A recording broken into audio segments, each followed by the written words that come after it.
Como reagir aos ataques à liberdade de expressar a sua fé? Vamos falar de coisa boa?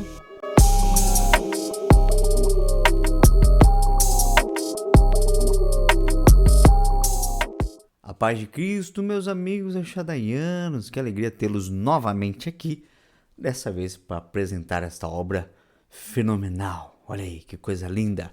Não seremos calados, não seremos calados. É uma obra importantíssima para o nosso tempo atual.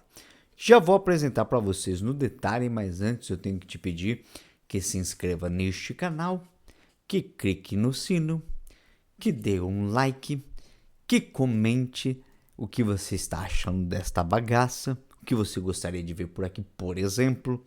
Se você já leu esse livro, o que você achou dele. Se você leu esse livro porque viu esse vídeo e voltou aqui agora só para falar que foi bom.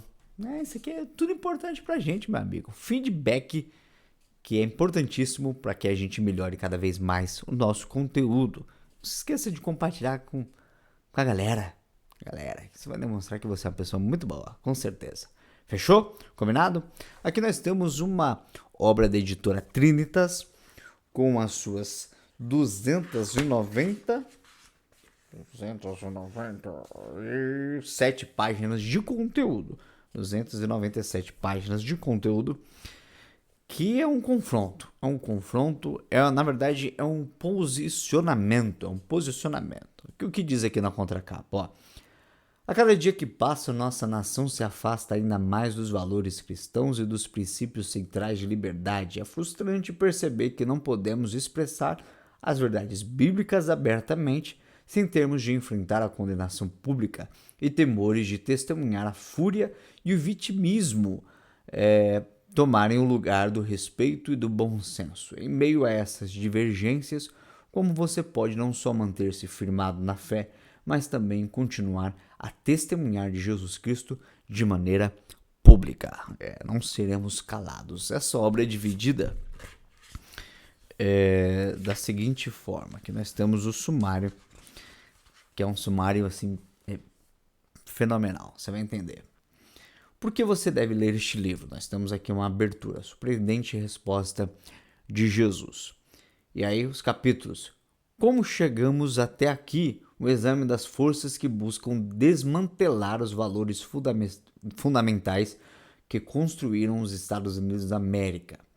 E depois nós temos: reescreva o passado para controlar o futuro. As estratégias que estão sendo usadas para deslegitimar o nosso passado judaico-cristão a fim de possibilitar uma sociedade totalmente secular e ateísta. Use a diversidade para dividir e destruir. Como ideologias culturais prejudiciais estão mantendo as raças em conflitos perpétuos. Liberdade de expressão para mim, não para você. A crescente tendência de sufocar e ridicularizar aqueles que defendem cosmovisões conservadoras ou cristãs. Venda-a como uma causa nobre. Como a propaganda é usada para moldar a percepção da realidade de uma população, de modo que as pessoas não mudem de ideia, mesmo quando confrontadas por provas convincentes contrárias às suas crenças. Sexualize as crianças. Como os currículos escolares e a cultura popular estão gerando confusão sexual e ideias distorcidas de identidade pessoal em nossos filhos e em nossas crianças. O capitalismo é a doença, o socialismo a cura. Porque em um primeiro momento o socialismo é atraente, mas acaba levando ao fracasso. E como o capitalismo pode criar uma riqueza que possibilita o trabalho cristão em todos os lugares e áreas. Junte-se ao Islã radical para destruir os Estados Unidos da América. Porque e como duas cosmovisões completamente distintas estão dispostas a deixar as suas diferenças de lado para erradicar o cristianismo e o capitalismo. Difame.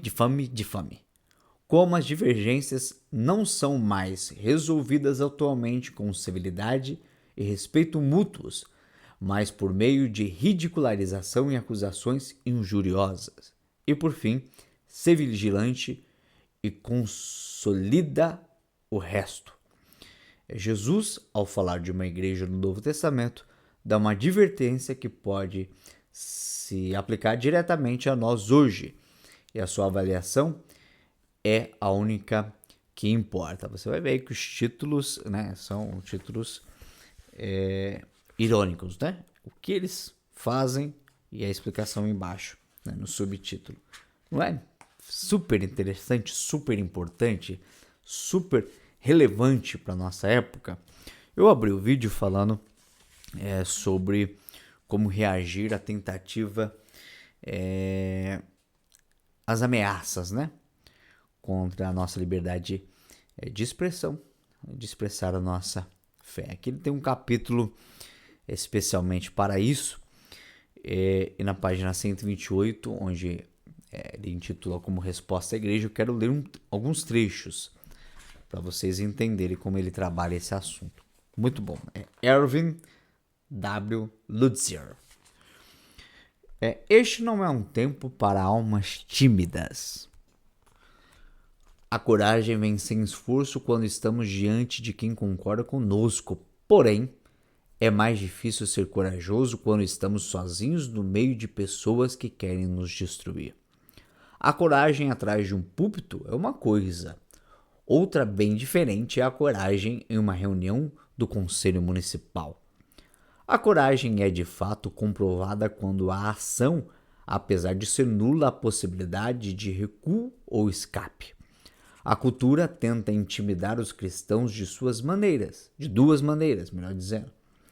Uma delas é criminalizar tudo que dizemos ou fazemos. A outra é nos constranger ou ridicularizar. É difícil convencer alguns cristãos a abandonar a sua fé por meio de palavras, mas alguns a abandonam ao serem ridicularizados. A vergonha faz com que muitos cristãos se calem. Olha que interessante, vou dar um salto aqui. As autoridades, porém, não... aqui embaixo. Separem um tempo para ler o capítulo 4 do livro de Atos. Pedro e João realizaram o milagre em nome de Jesus. As autoridades, porém, não gostaram nada disso e os dois foram presos.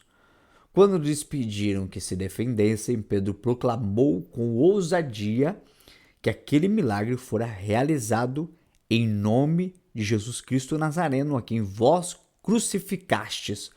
Por abaixo do céu não existe nenhum outro nome dado entre os homens pelo qual importa que sejamos salvos. Não há nenhum sinal de politicamente correto na fala de Pedro. Vocês crucificaram Jesus e, se não crerem nele, jamais serão salvos. Quando Pedro e João foram ameaçados e advertidos a parar de falar em nome de Jesus, ambos responderam: julgai se é justo diante de Deus, ouvir-vos antes a vós outros do que a Deus, pois nós não podemos deixar de falar das coisas que vimos e ouvimos. Em outras palavras, suas ameaças não nos impedirão de pregar o evangelho. Olha aí a ousadia. Os mártires que vieram antes de nós mostraram que não é preciso ter liberdade de expressão para sermos fiéis. Richard Wurmbrand, em Torturado por Cristo, escreveu sobre pais que ensinaram a fé cristã aos seus filhos. Se descobrissem que ensinavam seus filhos sobre Cristo, eles eram tirados dos pais pelo resto da vida, sem direito a visitas. E aí, para finalizar aqui, dando mais um salto, é claro que o nosso discurso deve ser repleto de graça e temperado com sal. Não devemos gritar com as pessoas no meio da rua, como eu vi um evangelista nervoso fazendo em Zurique, na Suíça, anos atrás. A liberdade de expressão não nos dá carta branca para julgar a nossa nação como se nós mesmos não tivéssemos fracassos e pecados. Devemos responder qual é a razão da nossa esperança com respeito, mansidão e temor. Né? Então aqui ele está falando, em Atos dos Apóstolos a gente não vê a galera usando de politicamente correto. Nos mártires nós não vemos a galera esperando ter uma liberdade de expressão para poder falar do evangelho. E eles iam lá e faziam isso. Né? Iam lá e ousadia, coragem em fazer isso, porque sabiam no que criam.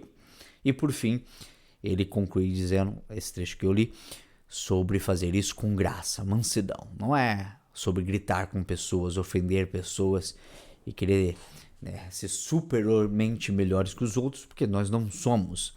Mas é sobre ser ousado e pregar a nossa fé com graça, com mansidão, para que essas pessoas também alcancem misericórdia, ok?